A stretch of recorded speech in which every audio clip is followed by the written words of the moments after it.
The A350-900 ULR, Ultra Long Range. No other aircraft in commercial service can fly further.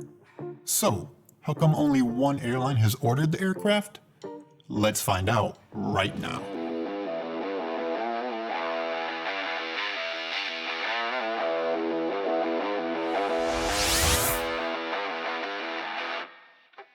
With a range of 9,700 nautical miles, a maximum takeoff weight of 620,000 pounds, and achieving its extended range capabilities through the adaptation of the fuel system within the aircraft's already existing fuel tank, as opposed to installing additional fuel tanks, the Airbus A350-900 ULR can fly non-stop for over 20 hours.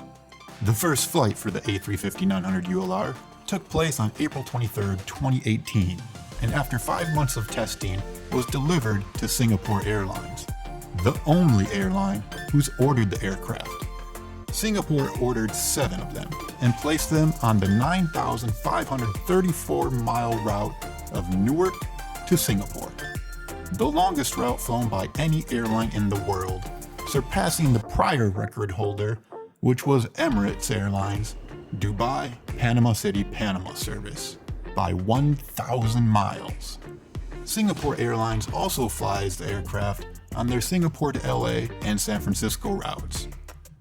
Airbus's A350 line of aircraft has been incredibly successful.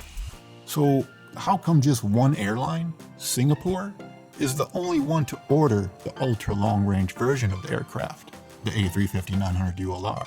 Especially when airlines like Qantas have long stated their desire to launch non-stop service from Sydney to both London and New York. And while using the A350-900 ULR on Sydney to London Heathrow is a bit of a stretch, the aircraft could possibly do the Sydney JFK route, which is just beyond Airbus's stated range of the aircraft by a couple hundred miles. What it really comes down to is the economics of the aircraft itself. For example, Singapore has configured their 7 A350-900 ULR wide-body aircraft with 67 lie-flat business seats and 94 premium economy seats, giving the aircraft a total of 161 seats. For comparison's sake, Southwest Airlines has configured their much smaller 737-800 narrow-body aircraft with 175 economy seats. Meanwhile, Singapore has configured their regular A350-900s in 2 other layouts, one with a total seating capacity of 303 and the other 253.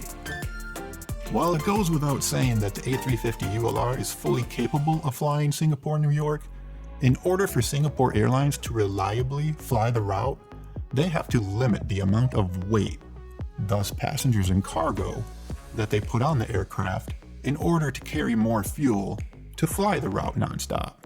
For example, it wouldn't be a good look if an airline launches a route touting non-stop service, especially one as high profile as this one, and has to make unscheduled stops in, say, Canada or somewhere else because of strong headwinds along the route, causing the aircraft to burn more fuel than was expected.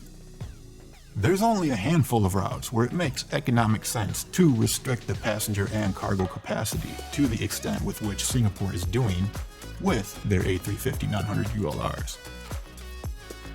There's enough demand from Singapore to New York City to fill 67 business class seats and 94 premium economy seats.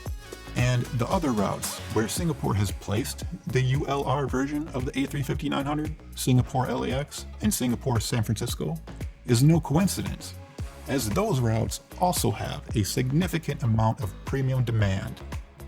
Another example of an airline massively restricting an aircraft's capacity would be British Airways, and what they've done with their Airbus A318s. British Airways has limited those aircraft to just 32 seats.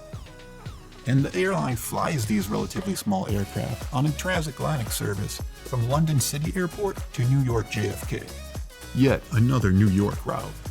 So while the A350-900 ULR can indeed fly a very long distance, it comes at a trade-off. and, in my humble opinion, a lot of risk.